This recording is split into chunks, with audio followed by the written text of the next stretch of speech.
భారతదేశంలో తొలి మహాత్మా బిరుదాంకితుడు,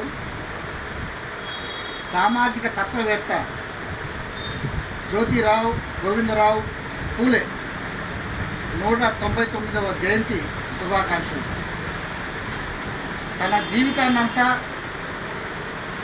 బడుగు బలహీన వర్గాల ప్రజల కోసం దారాబోసిన ఓ మహనీయుడు జ్యోతిబా పూలే. మాలీ కులంలో జన్మించిన జ్యోతిరావు పూలే కుల వ్యవస్థకు వ్యతిరేకంగా అనేక పోరాటాలు, ఉద్యమాలు చేశారు. ప్రజలందరికీ విద్య అందాలని, ముఖ్యంగా స్త్రీలకు కూడా విద్యను అందించాలని తన భార్య అయిన సావిత్రి పూలేని ప్రోత్సహించి ఈ దేశంలోనే తొలి పాఠశాలను నెలకొల్పిన ఘనత ఆ దంపతులకు దక్కుతుంది. అలాగే జనాన్ని ఉద్ధరించడానికి, మహిళా జనోద్ధరణ కోసం ఎన్నో త్యాగాలు చేసిన కుటుంబం వారిది.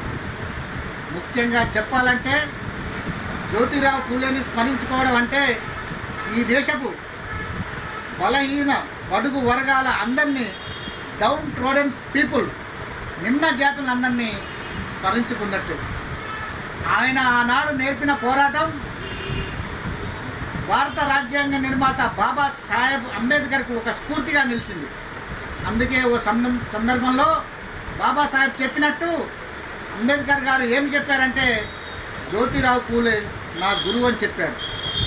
బుద్ధుడు చెప్పిన మార్గంలో నడుస్తూ, జ్యోతిరావు చెప్పిన పూలే మార్గంలో ప్రజల్ని చైతన్యం పరుస్తూ నేటికి ఆయన మన హృదయాల్లో నిలిచి ఉండటం మామూలు విషయం కాదు. బహుజన తత్వవేత్త, సామాజిక తత్వవేత్త జ్యోతిరావు పూలే పుట్టిన 1 సంవత్సరంలోనే తన తల్లి మరణించినప్పటికీ తన తండ్రి గోవిందరావు ఒక బ్రాహ్మణ పాఠశాలలో చేర్పించారు. అయితే బ్రాహ్మణులందరూ కూడా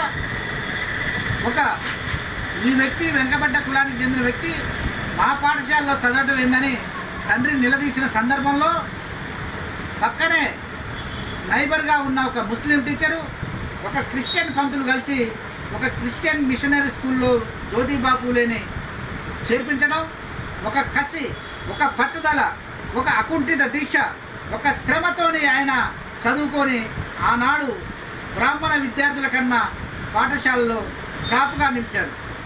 తను స్థాపించిన సత్య శోధక్ సమాజ్, వాయిస్ ఆఫ్ ద ట్రూత్ను ద్వారా 1877లో దీనబంధు అనే వారపత్రికను కూడా స్థాపించి ఒక పాత్రికేయునిగా కూడా ఆయన పోరాటాలు చేశాడు.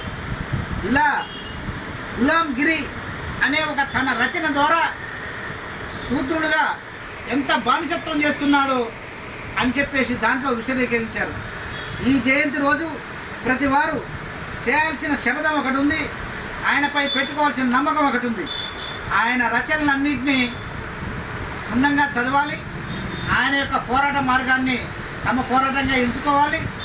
ముఖ్యంగా ఆయన చెప్పిన చైతన్యాన్ని మనలో నింపుకొని ప్రతి వారు కూడా ఆయన ఆశయ సాధన కోసం పునరంకితులు అవ్వాలని కోరుకుంటూ 200 సంవత్సరాల క్రితం, దాదాపు 199 సంవత్సరాల క్రితమే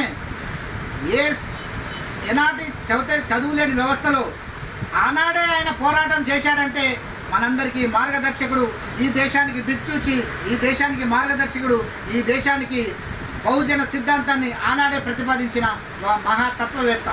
అలాంటి తత్వవేత్త, అలాంటి మహాత్ముడు, అలాంటి జ్యోతిబా పూలేని మనం స్మరించుకోవాలి, ఆయన అడుగుజాడలో నడవాలని విజ్ఞప్తి చేస్తూ gold medallist, senior journalist doctor Krishna బంటు.